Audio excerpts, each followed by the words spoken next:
Hello again, this is Mark Summers from Summers Technical Services. We're going to work on a homework problem we're solving with hand calculations using the equations from the textbook.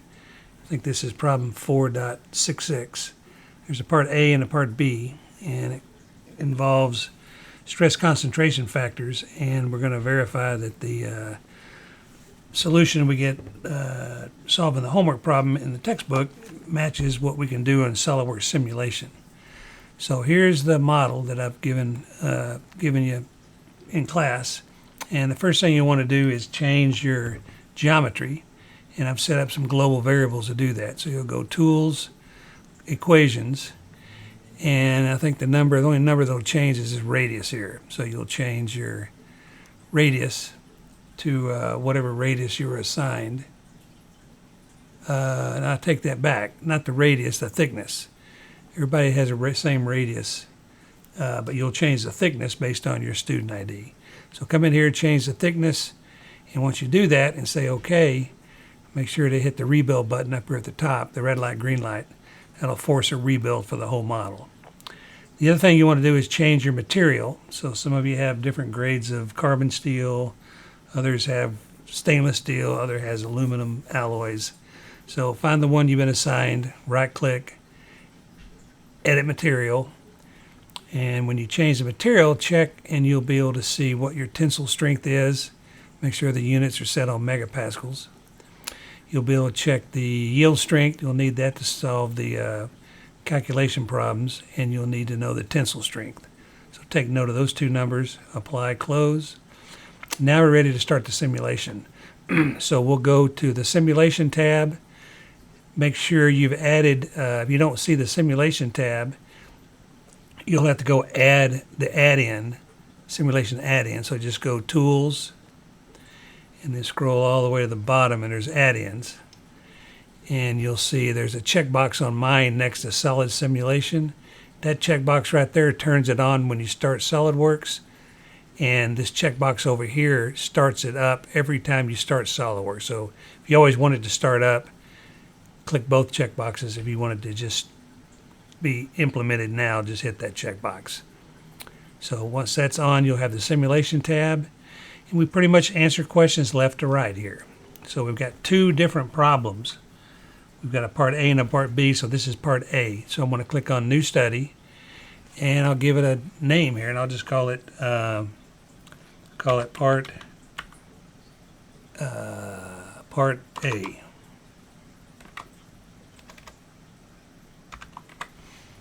And say OK. And you can see I've already got part A and part B down here. I've already done this once, so this one is the new one here I'm doing. So I've got three different simulations here. So this is the one I'm working on now. So I did a New Study. Now I'm going to apply my material. Again, I just answer questions going left to right. Apply material. I've already applied it in my model. So all I need to do is tell the simulation module to use the material that I've already defined in the model. So you'll say apply, close with your material. And you'll see this tree down here. This is my simulation tab. And so I start getting things like material, and we'll eventually get loads and fixtures and things. So I did that. Now we're going to do fixtures. And I'm going to use the pull down here, and I'm going to say fixed geometry. I want one end of this to be fixed, and I want the other end to be free when we have this moment on the other end. So I'm going to say fixed geometry, and I just select the face that I want to fix, and you'll notice these little indicators. It's got arrows pointing in the X, Y, and Z direction. So fixed geometry ties down the geometry from translation in all three directions. So fixed geometry, select the face, OK. Now the next thing is loads, and so I want to add a moment. So I can add forces or pressures. I have all these different options. I want to apply a torque, which is going to be in the form of a moment. And so this will add that moment. And it's asking for two things. It's asking the face to place the moment, and I want to place it on this far face here. And I need an axis to represent the direction of that moment. And so I've created an axis in the model. So you're going to click on this blue box here, and you're going to open up the part model tree, And that axis right there, you can see it on the end over here, highlight. That's an axis that goes right through the middle of that part in the X direction. So once I select that axis, it now knows to make a moment about that axis. Now I need to put the value of my moment in, and everybody's got a different moment. Where is it that you calculated? And I'm looking on my spreadsheet here. So I got 23, where is it, part A? It is 1943 was mine. Your number will be different because you've got a different parameters on your assigned part. So 1943 Newton meters is what it's looking for. There's a units right there. So 1943 is my units. And I'll say, okay.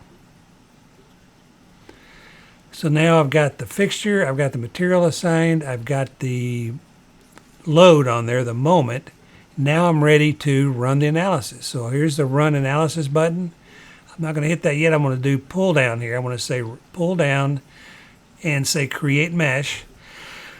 And when we get more advanced analysis we're doing, we can go to this advanced tab and we can do some more interesting things with defining this mesh. But for now, you can leave it in the center. There's a slider here.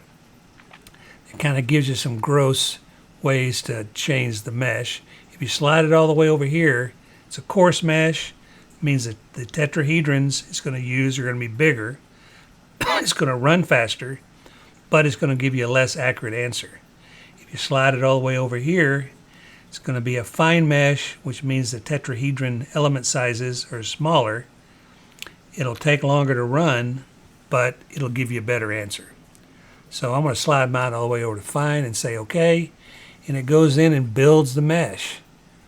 And there it is. These are all broken up into these tetrahedrons throughout the whole model, and that's how it creates this numerical solution. It creates this mesh and solves the stiffness matrix and calculates all the stresses and strains and displacements.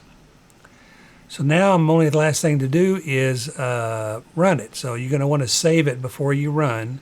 Make sure you put your student ID in the file name. And then let's hit run this study. And it will start running, and I can hit this more button. I can see I've got over 250,000 elements in my model, and my computer's pretty speedy, so it ran it already. And it's got some results here. So now we have to ask for the results we're wanting. We're wanting the stress right here in the middle. That's where the maximum stress is going to be, because even though the moment's the same all the way through, the MC over I value is the same, we're going to have a stress concentration right here. And what I want is the normal stress on the Z face. We'll talk more about stress elements and how to determine this, but for now I'll just tell you to choose. I want the normal stress on this face, which is the Z face. And so I'm going to right click on results, define stress plot, and I want to ask for normal stress on the Z face right there. And I want to make sure I'm asking for megapascal answers. And I say OK.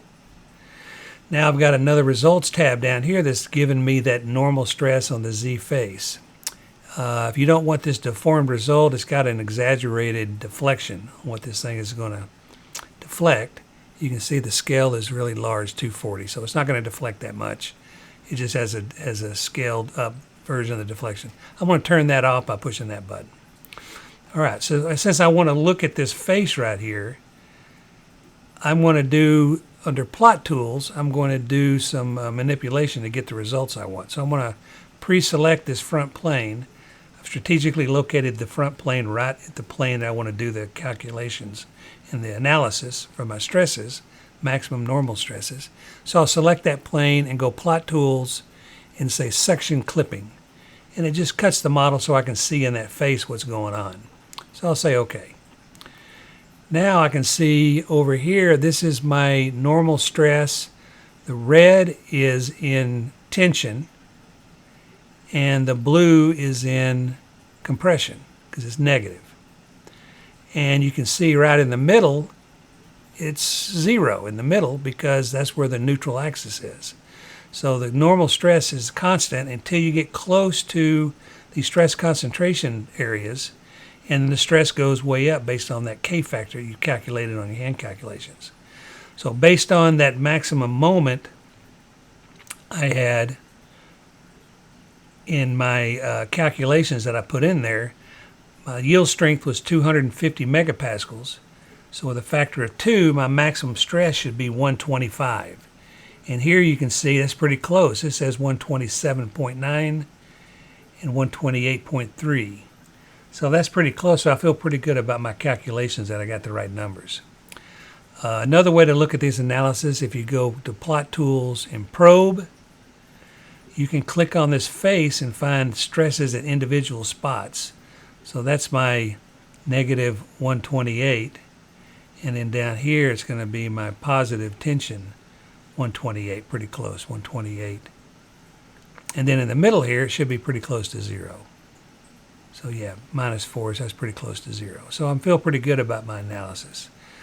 The third type of analysis, or the different displays you can do, instead of doing Plot Tools, Section Clipping, I'm going to turn this off. So I went Plot Tools, Section Clipping, and I want to reset it by pushing this button.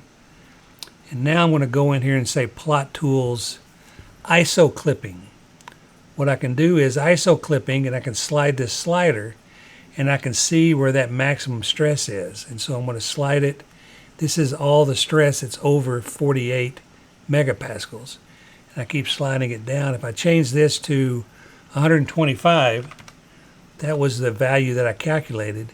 And you can see it's just a tiny little spot there at the top of that slot at the bottom that says, hey, only 125 and above is only right there. So I really feel confident about my 125 answer I got with my hand calculations. And if I want to go to the other side, to the negative side on compression, I just flip this arrow right here.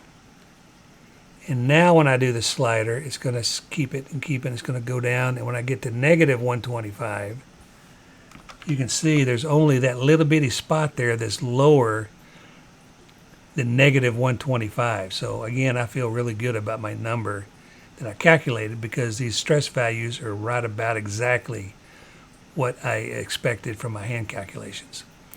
Okay, one more thing. We're going to do this second part. We have a different problem where instead of having this notch, we have it step down all the way over here, like the picture in the book shows. So I'm going to go back to the part model, click over here, and I've made this feature here. I've got it suppressed right now. So I'm going to right click on this feature. You can see it's dimmed out.